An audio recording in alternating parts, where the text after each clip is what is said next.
निलंबन हुआ है और खास करके जिस मुद्दे पर उनका निलंबन हुआ है, आज हिंदुस्तान के अंदर सबसे ज्वलंत मुद्दा मणिपुर का है और सरकार जो निकम्मी और नालायक सरकार भारतीय जनता पार्टी की चल रही है, डबल इंजन की सरकार चल रही है, उस सरकार से ये सदन का सत्र शुरू होने से पहले ही विपक्ष के जितने दल हैं उन सबने इस बात को एक तरीके से सबने मांग की कि सबसे पहले मणिपुर पे चर्चा हो।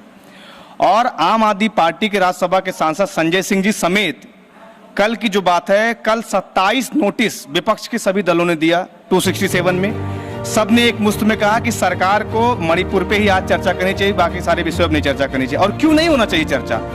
आप सोचिए कि विगत 3 मई से मणिपुर जल रहा था और हमारे देश के प्रधानमंत्री नरेंद्र मोदी जी इन दिनों पिछले 3 महीने से लगभग 1 दर्जन विदेशी यात्राएं कर चुके हैं। वो हमारे देश के गृह मंत्री अमित शाह जी, जिनके अंडर हिंदुस्तान के सारे एजेंसियां, सारी सुरक्षा व्यवस्था जिनके हाथ में है, वो 5 राज्यों की चुनावी सभाएं कर रहे थे।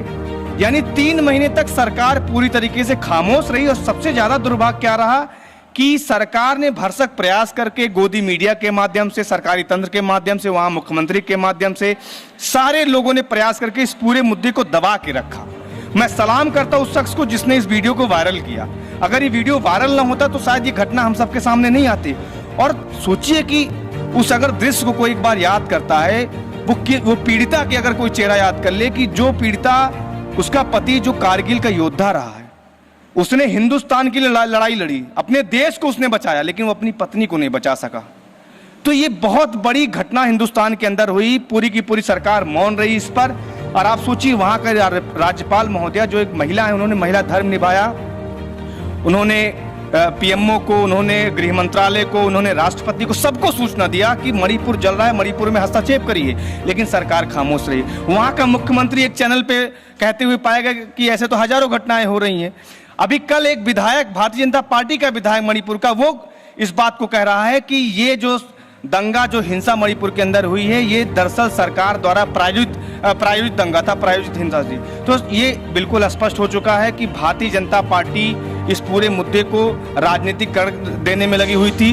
भारतीय जनता पार्टी के मैप में मात्र 5 राज्य थे इस समय। मणिपुर में चूंकि चुनाव नहीं है, मणिपुर में चुनाव 2026-27 में है, इसलिए नरेंद्र मोदी जी का ध्यान उधर नहीं जाता। आम आदमी पार्टी के राज्यसभा के सांसद संजय सिंह जी किसी दल की वजह से नहीं, वो एक संसद के सदस्य हैं, इंसानियत, आदमियत की वजह से उन्होंने मणिपुर के मुद्दे को उठाया और उनका निलंबन हो गया। ये बहुत दुर्भाग्यपूर्ण रहा कि किस तरीके से वहां पे देखा गया कि विपक्ष के सारे नेता चिल्लाते रहे इस बात का कि कम से कम उनके निलंबन पे वोटिंग तो कराइए। लेकिन तानाशाही की पराकाष्ठा है नरेंद्र मोदी जी की कि जब उनको वोट लेना होता है तो मणिपुर की बहनें हो जाती हैं, मणिपुर के भाई हो जाते हैं, लेकिन अब चूंकि वोट अभी 2026 में मिलेगा तो इसलिए वहां पर मात्र 2 सीटें हैं लोकसभा की, तो बहुत ज्यादा उनकी सेहत पे फर्क नहीं पड़ता। ये बेहद दुर्भाग्यपूर्ण है कि हमारे देश का प्रधानमंत्री जो बेशर्म हो चुका है, जिसने मणिपुर के जैसे ज्वलंत मुद्दे पे मात्र 36 सेकंड बोला, 36 सेकंड में भी 2 अलग राज्यों का नाम ले लिया राजनीतिकरण करने के लिए। तो ये सारे मुद्दे बेहद दुर्भाग्यपूर्ण है। आम आदमी पार्टी के राज्यसभा के सांसद संजय सिंह जी का निलंबन पहली बार भी नहीं हुआ है। नरेंद्र मोदी जी को इस बात को ध्यान रखना चाहिए कि चाहे वह किसानों के खिलाफ काले कानून लाए थे, उस पर भी सांसद जी ने घेराव किया था, उनका निलंबन हुआ था। यह अब समय समय पर अलग अलग मुद्दों को उन्होंने सदन के अंदर उठाने का काम किया है। संसद के सदस्य होने का धर्म उन्होंने निभाया है। हमारी लड़ाई इस पर जारी रहेगी। चाहे वह गुजरात के अंदर चुनाव लड़ने की बात हो, दिल्ली में 3 बार इनको हराने की बात हो, एमसीडी में हराने की बात हो, पंजाब में इनकी जमानत जब्त कराने की बात हो, उत्तर प्रदेश में भी आम आदमी पार्टी आकर यहाँ पे नगर निगम में जिस तरीके से अप्रत्याशित रिजल्ट लेकर आती है, गोवा की बात हो गई, यानी लगभग सारे राज्यों में आम आदमी पार्टी का उदय हो रहा है। और आम आदमी पार्टी है जो नरेंद्र मोदी की आंख से आंख डालकर सवाल करती है कि नरेंद्र मोदी बताओ कि आपने देश को अडानी के हाथों बेचने का काम क्यों किया। नरेंद्र मोदी बताओ कि 2 करोड़ हर साल रोजगार का क्या हुआ।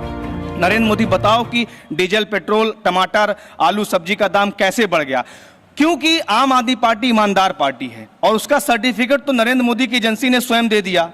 ईडी का पूरे देश के अंदर ईडी नोटिस देती है संजय सिंह अन्य नेताओं को, लेकिन हिंदुस्तान के अंदर पहली बार हुआ कि एक दल के नेता माननीय सांसद संजय सिंह जी ने ईडी को नोटिस दे दिया और ईडी को माफी मांगनी पड़ी। तो ये बहुत बड़ा मैसेज है, अगर आप राजनीतिक रूप से समझें कि कितना बड़ा राजनीतिक संकेत है कि हिंदुस्तान के अंदर अगर कोई ईमानदार दल है, कोई ईमानदार पार्टी है तो आम आदमी पार्टी है, जो नरेंद्र मोदी की आंख से आंख लगाकर लगातार सवाल कर रही। शायद इसीलिए कि उनको कुंठा है इस बात से कि अगर अच्छे स्कूल बन रहे हैं तो मनीष सिसोदिया को उठाकर अंदर डाल दो, अच्छे अस्पताल बन रहे हैं जिसकी चर्चा हिंदुस्तान के बाहर हो रही तो सत्येंद्र जैन जी को उठा के अंदर डाल दो, अरविंद केजरीवाल जी को कभी बुला लो, कभी संजय सिंह को परेशान करो, कभी संजय सिंह के करीबियों को परेशान करो। ये भारतीय जनता पार्टी का कुचक्र है। लेकिन इस बात को याद रखना चाहिए नरेंद्र मोदी को कि आम आदमी पार्टी आंदोलन की कोख से पैदा हुई पार्टी है। हमको ये पार्टी किसी विरासत में नहीं मिली है। हिंदुस्तान के कोने कोने के लोगों ने इसमें अपना तन मन धन न्यौछावर करके इस पार्टी को बनाया है। तो जाहिर सी बात है कि ये जो पार्टी है यही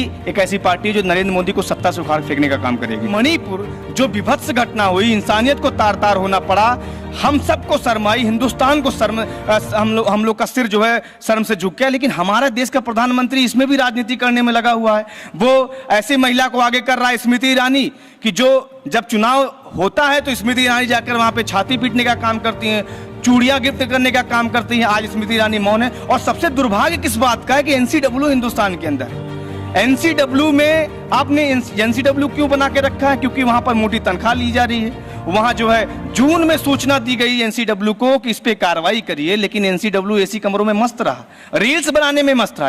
हिंदुस्तान के एनसीडब्ल्यू रील्स बना रहा है, 2.5 लाख 3 लाख 4 लाख रुपए तनख्वाह लेकर वो रील्स बना रही हैं। जो महिलाएं, जो जिम्मेदार महिलाएं हैं, तो ये बेहद शर्मनाक है। दिल्ली की महिला आयोग की अध्यक्षा स्वाति मालीवाल आज होके आई है। आप उस परिवार से मिलिए जिस व्यक्ति ने हिंदुस्तान के लिए गोली खाई हो, लाठी खाई हो, क्या क्या नहीं झेला हो। उसकी पत्नी को सरेआम नंगा करके परेड कराया जा रहा है। शर्म से डूब के मर जाना चाहिए स्मृति ईरानी को, जो महिला विकास मंत्री हैं।